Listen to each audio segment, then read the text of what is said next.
एक गांव में एक चुड़ैल का साया था जिससे उस गांव के लोगों की जिंदगी ही बदल गई। आइए देखते हैं कि गांव के लोगों के साथ क्या हुआ था। एक दिन गांव की 3 औरतें, जिनका नाम श्यामा, रूपा और सपना होता है, आपस में बैठकर बातें कर रही होती हैं। अरे रूपा बहन, मैं तुम्हें क्या बताऊं, मेरी सास ने तो मेरा दिमाग खराब कर रखा है। अगर मेरा बस चले तो मैं उसकी जान ही ले लूं। अरे क्या हुआ श्यामा बहन, इतना गुस्से में क्यों हो? शांति मौसी ने क्या कर दिया? हाँ तुम घर में अकेली हो ना, इसीलिए इतने मजे से रहती हो। हमसे पूछो जिनकी सास है, एक तो खाती हैं इतना, रोटी बना बना कर मेरे तो हाथ ही थक जाते हैं, ऊपर से हर काम में कमियां निकालती हैं। सही कह रही हो श्यामा बहन, मेरी कहानी भी कुछ कुछ तुम्हारी तरह ही है। मैं तो जरा सा अपने मर्द के साथ बैठ क्या जाऊं, पता नहीं कहां से बुढ़िया को खबर मिल जाती है, वहीं आकर सर पर खड़ी हो जाती है। हाँ ये तो चिंता की बात है सपना बहन, मौसी को समझाओ, नहीं तो दादी कैसे बनेंगी। रूपा की बात सुनकर तीनों जोर जोर से हंसने लगती हैं। तभी उनकी नजर एक गोलगप्पे वाली पर पड़ती है। गोलगप्पे वाली बहुत ही सुंदर होती है, उसे देखकर तीनों से रहा नहीं जाता और वो तीनों गोलगप्पे वाली के पास चली जाती हैं। अरे तुम तो औरत होकर गोलगप्पे बेच रही हो। ये तो पहली बार देखा है। अरे तो बहन, इसमें बुराई क्या है, कौनो गलत काम थोड़ी ना कर रहे हैं, मेहनत कर रहे हैं। वैसे आप लोग खाओगे गोलगप्पे? बातें तो बहुत अच्छी बनाती हो, चलो देखते हैं गोलगप्पे कैसे हैं। उसके बाद श्यामा और सपना दोनों गोलगप्पे खाने लगती हैं और रूपा वहीं खड़ी हो जाती है। रूपा को ऐसे खड़े देख गोलगप्पे वाली बोलती है, अरे बहन, आप नहीं खा रही गोलगप्पे? क्या हुआ, कहीं आपको अपने फिगर खराब होने का डर लग रहा है क्या? अरे नहीं नहीं, ऐसी बात नहीं है, मैं बस बाहर का सामान कम खाती हूँ और कोई बात नहीं, इन दोनों को खाने दो। श्यामा और सपना गोलगप्पा खाने के बाद बोलती हैं, अरे वाह गोलगप्पे वाली, क्या गोलगप्पे हैं, मुंह से तो स्वाद ही नहीं जा रहा, मजा आ गया। ऐसे गोलगप्पे मैंने जिंदगी में कभी नहीं खाए, तुम तो रोज आया करो, मैं तो रोज ही खाऊंगी। हाँ हाँ हाँ बहन जी, ये भी कहने की बात है, अब तो मैं रोज ही आया करूंगी, नया नया काम जो खोला है। उसके बाद वो गोलगप्पे वाली वहां से चली जाती है और वो तीनों औरतें भी अपने अपने घर चली जाती हैं। अगली सुबह रूपा पानी भरने के लिए कुएं पर जाती है।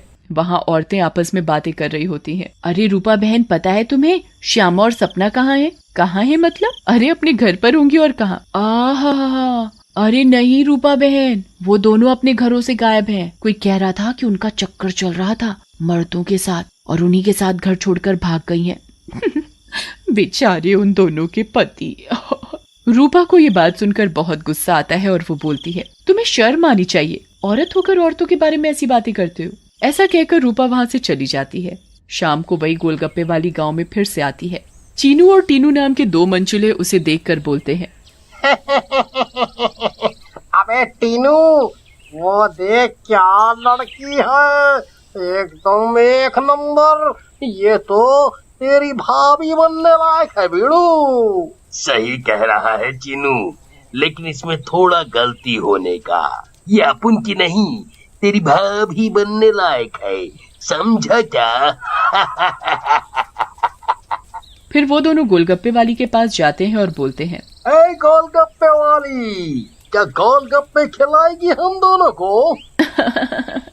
आप दोनों भी कैसी बातें करते हैं, ये गोलगप्पे क्या मैंने पानी भरकर होली में मारने के लिए रखे हैं? आप बहुत मजाक किया हो मेरी तरह। वैसे क्या नाम है आपका? नाम में क्या रखा है साहब, आप गोलगप्पे खाइए ना, अगली बार आऊंगी तो नाम भी पता चल जाएगा। फिर चीनू और टीनू गोलगप्पे खाने लगते हैं। वाह, क्या गोलगप्पे हैं, इतने टेस्टी, लगता है तुम्हारे हाथ चूम लूं। मजा आ गया, मजा। फिर टीनू और चीनू गोलगप्पे वाली के सारे गोलगप्पे खा जाते हैं। अरे आप दोनों तो बहुत सारे गोलगप्पे खा गए, कहीं आपका पेट ना खराब हो जाए। कुछ नहीं होगा हम दोनों को, हम दोनों का बॉडी एकदम स्टील के माफिक है। वैसे कल आएंगी आप यहाँ? लेकिन गोलगप्पे वाली कुछ नहीं बोलती और वहाँ से चली जाती है। रात में ज्यादा गोलगप्पे खाने की वजह से टीनू और चीनू के पेट में दर्द होता है। हाय रे, मर गया। अरे टीनू भाई, ये लड़के का चक्कर अपन दोनों के लिए भारी पड़ गया रे।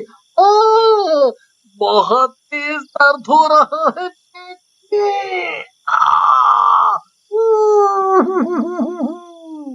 सही बोल रहा है भाई, अपन के पेट में भी बहुत गुड़गुड़ गुड़गुड़ सा हो रहा है और टॉयलेट तो कई बार होकर आया।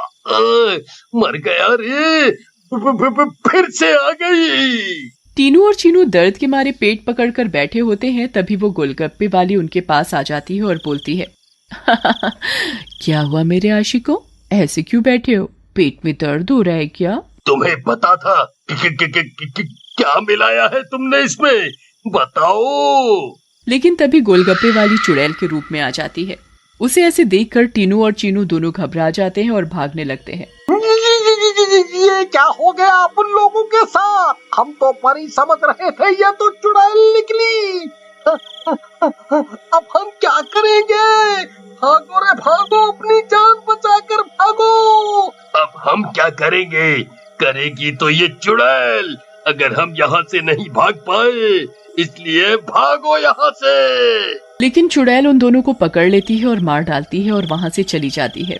इसके बाद तो मानो ये रोज की बात हो जाती है। रोज वो चुड़ैल गोलगप्पे वाली बनकर आती और गोलगप्पे खिलाकर रात में लोगों को मार डालती। इन सब से गांव वाले बहुत परेशान हो जाते हैं और एक दिन पंचायत बिठाते हैं। पंचायत में रूपा भी जाती है। अरे भाइयों, गांव संकट में है, हम सबको मिलकर इस समस्या का समाधान निकालना पड़ेगा, नहीं तो एक एक करके पूरा गांव ही खाली हो जाएगा। तभी रूपा का पति दीनू बोलता है, लेकिन सरपंच जी, हमें तो कुछ पता नहीं है कि ये सब कौन कर रहा है, या लोग अपने आप घर छोड़कर जा रहे हैं।